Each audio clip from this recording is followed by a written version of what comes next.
اللہ الذی سخر لکم البحر، اللہ تعالی نے تمہارے لیے سمندر کو مسخر کیا کہ تم سمندر کی موجوں پر کشتی پہ سوار ہو کر اپنے کام کر لیتے ہو، مچھلیاں شکار کرتے ہو، دور دراز کے سفر کرتے ہو. لِتَجْرِيَ الْفُلْكُ فِيهِ بِأَمْرِهِ، تاکہ ان سمندروں میں کشتیاں اللہ کے حکم سے چلیں. وَلِتَبْتَغُوا مِنْ فَضْلِهِ، اور تاکہ تم اللہ کے فضل کو حاصل کرو. وَلَعَلَّكُمْ تَشْكُرُونَ، اور تاکہ تم اللہ کا شکر کرو.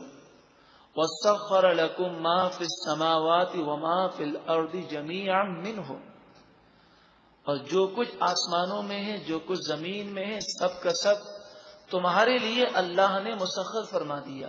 تمہیں عقل عطا فرمائی، تمہیں وہ صلاحیت عطا فرمائی کہ تم آسمان اور زمین کی چیزوں سے فائدہ اٹھا سکتے ہو. ان فی ذالک لآیات لقوم یتفکرون، بے شک ان تمام چیزوں میں اس قوم کے لیے نشانیاں ہیں جو غور و فکر کرتی ہے.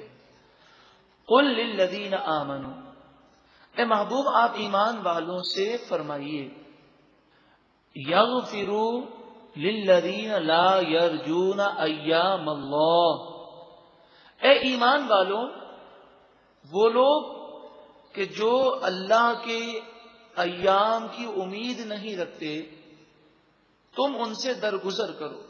ایام اللہ سے مراد یہ ہے کہ اللہ جس دن عذاب نازل کرے گا اس دن کی ان کافروں کو امید نہیں ہے، تو تم انہیں نصیحت کرو، نہیں مانتے تو تم ان سے درگزر کرو اور اپنا دل نہ جلاؤ، ان سے اعراض کر لو. لِيَجْزِيَ قَوْمًا بِمَا كَانُوا يَكْسِبُونَ، تاکہ اللہ تعالی اس قوم کو سزا دے اس وجہ سے کہ وہ گناہ کیا کرتے تھے.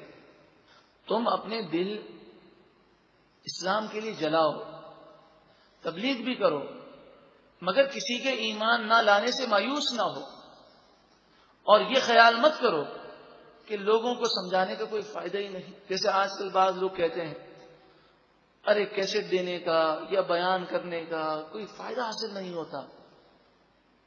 ہمارا کام ہے ثواب حاصل کرنا.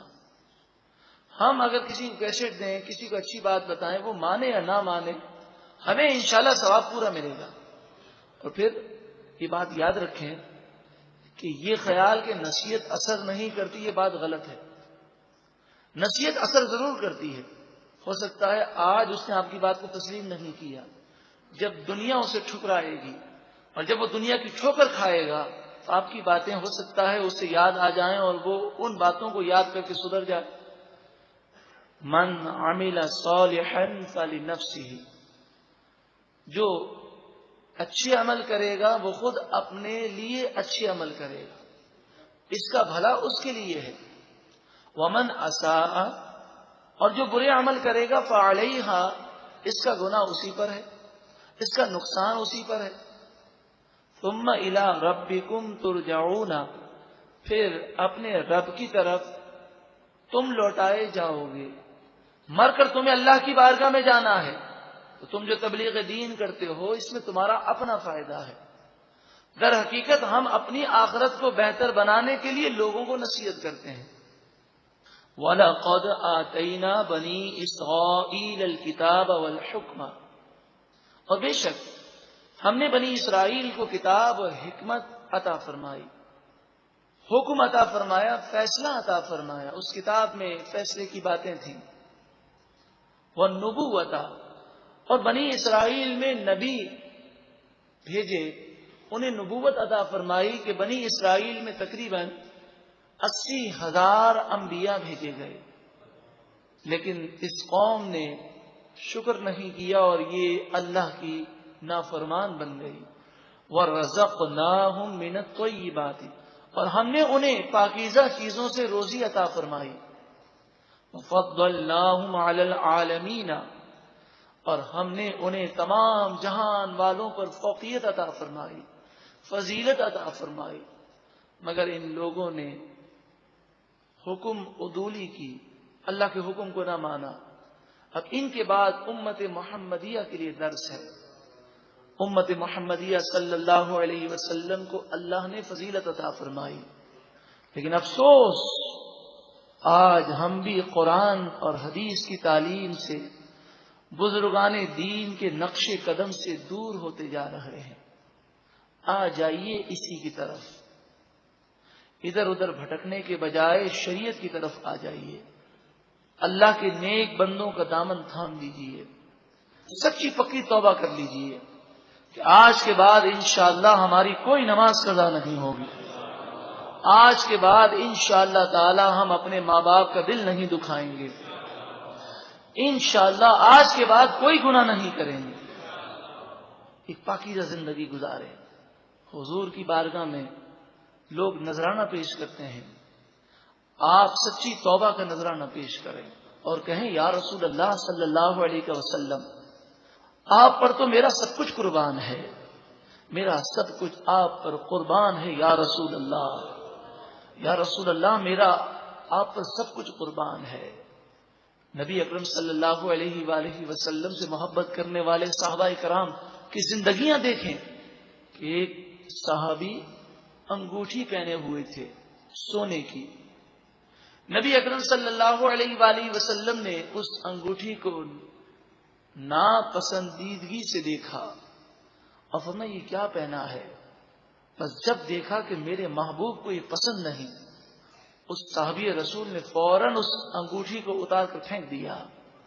اپنی پسند کو چھوڑیں، رسول اللہ کی پسند کو اپنی پسند بنا لیجئے، یہ ہے عشق رسول کا تقاضا کہ میرا سب کچھ آپ پر قربان ہے یا رسول اللہ۔ جب سب کچھ قربان ہے تو کیا ہم دنیا کی رنگینیوں کو قربان نہیں کر سکتے؟ کیا ہم اپنے وقت کو قربان نہیں کر سکتے؟ کیا ہم فجر کی خاطر اپنی نیند کو قربان نہیں کر سکتے؟ اے پروردگار تو ہمیں عمل کی توفیق عطا فرما۔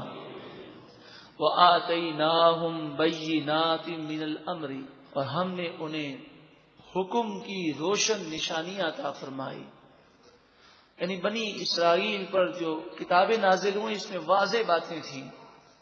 فَمَا اخْتَلَفُوا إِلَّا مِن بَعْدِ مَا جَاءَهُمُ الْعِلْمُ، علم آنے کے باوجود انہوں نے اختلاف کیا، بغیم بینہم، آپس کی نفرت کی وجہ سے، آپس میں جب لڑائیاں ہوئیں تو ان نفرتوں کی وجہ سے انہوں نے ایک دوسرے کا انکار کیا، اور انکار کرتے کرتے انہوں نے اللہ کی کتابوں کا انکار شروع کر دیا۔ مثلا یہودی توریت میں اس بات کو پڑھتے تھے کہ ایک نبی آئیں گے جن کا نام عیسیٰ ہوگا اور انجیل وہ لے کر آئیں گے۔ پھر جب عیسیٰ علیہ السلام آئے تو ان لوگوں نے عیسیٰ علیہ السلام اور انجیل کا انکار کیا۔ انجیل میں توریت کا ذکر ہے، موسیٰ علیہ السلام کا ذکر ہے، تو عیسائیوں نے ان سے جل کر انہوں نے توریت اور موسیٰ علیہ السلام کا انکار کر دیا۔ ان ربک یقضی بینہم یوم القیامت، بے شک آپ کا رب قیامت کے دن ان کے درمیان فیصلہ فرما دے گا۔ فیما کانوا فیہ یختلفون، ان تمام باتوں کے بارے میں جس میں وہ اختلاف کیا کرتے تھے۔ ثم پھر جعلناک علی شریعۃ من الامر، ہم نے آپ کو اس کام کے عمدہ راستے پر کیا۔ شریعت عمدہ راستے کو کہتے ہیں، اسلام کی شریعت یہ سب سے عمدہ راستہ ہے جو جنت میں لے جاتا ہے۔ فاتبعھا، بس تم اسی راستے کی پیروی کرو۔